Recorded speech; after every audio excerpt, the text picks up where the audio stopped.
ka na ng pagmumura, hindi mo nakalimutan mo, teacher ka pala. Masama yun. Hindi ka tanggal yun. Diba? So, emotions should be in balance. Emotions should be in control. Let's continue. Ang emotions ay kasama ng ating mood, ng temperament, personality, disposition, at emotion din ay katugon ng ating pagkakaroon ng gana o motivation. It drives us, yung motivation. Let's continue. There are categories of emotions. Malapit na ba tayo matapos?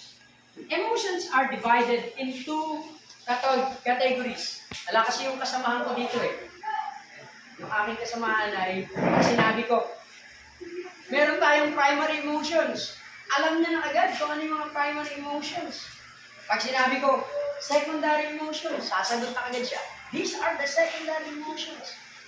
Pero nabasa ko rin sa isang research that there are positive and negative emotions.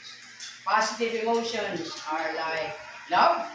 Tapos negative emotions are like anger.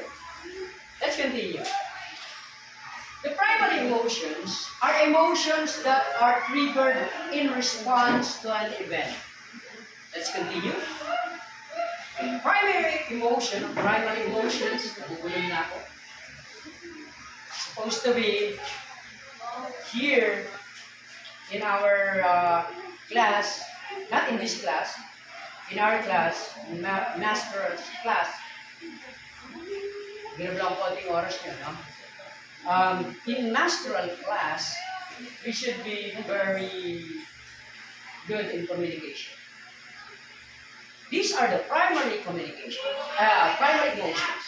Love, joy, anger, sadness, surprise, fear. And next, the secondary emotions. If we experience fear, the secondary emotions would be feel threatened or feel anger depending on the situation we are experiencing. Let's continue. Secondary emotions are passion, optimism, irritation, disgust, shame, nervousness. Passion is something that we like to do. Like, we keep on doing it. That's passion. There are a variety of emotions. I know one teacher, Sir Lester Gagarin. He has this kind of research, emoticons. He studied about different kinds of emoticons and its meaning. Maybe during his time, Facebook is already there. Alam ko kung gumamit ito ay Yahoo. We have before Yahoo. We have Yahoo chat and we have these different kinds of emotions. Let's continue. Human emotion. Human emotion is innate or normal in all of us. It's something we're born with, something we die with.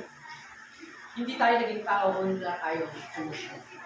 Happiness, sadness, love, hatred, worries, indifference, these are things that constantly occur in our lives. Dahil sa emosyon, nagkakaroon tayo ng buhay. Nagkakaroon tayo ng pakialam. Nagkakaroon tayo ng reaksyon.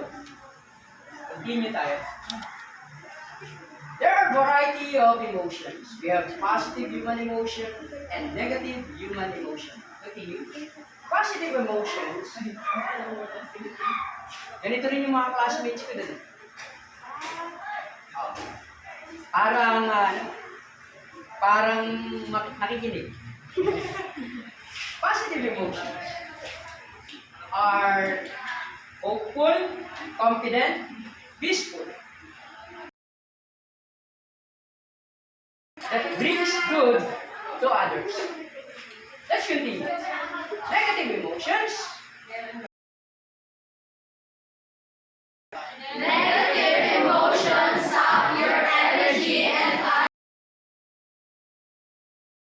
in the negative emotional state, you find So, anumang bagay that's negative emotion. Anumang bagay naman na nagpapabuti ng iyong kalusugan, that is what we call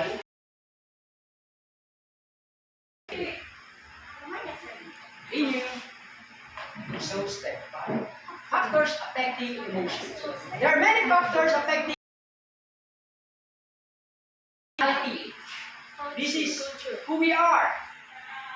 Next, culture. This is the way of our lives. What's weather? It is the atmosphere that's constant. Minsan maaraw, minsan maulan, oras-oras, nagbabago. It's weather. Para din ugali ng tao.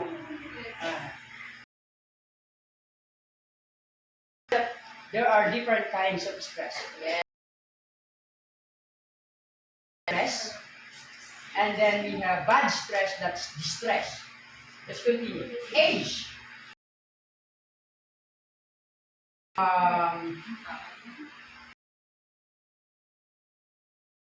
Age affects